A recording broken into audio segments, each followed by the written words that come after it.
ছেলের জন্মদিন ঘিরে বিশাল এক আয়োজন উৎসব পালন করেছেন পরিমণি। ঘরোয়াভাবেই নিজের পছন্দের মানুষদের নিয়ে জন্মদিন উৎসব পালন করেন চিত্রনায়িকা পরিমণি।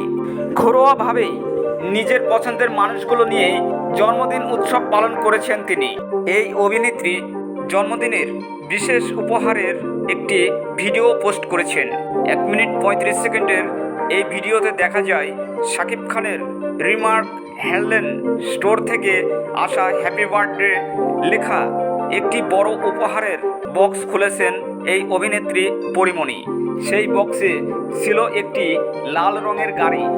জন্মদিনের উপহার পাওয়া আনন্দে এক মুহূর্তে দেরি না করে গাড়িতে বসেই নিজের বাড়িতে ঘুরে বেড়াতে শুরু করেন পরিমণির পুত্র। 2022 সালে 10 আগস্ট জন্ম হয় এই পুত্রের। বন্ধুরা, ভিডিওটি যদি ভালো লাগে তাহলে চ্যানেলটি সাবস্ক্রাইব করে পাশে থাকেন।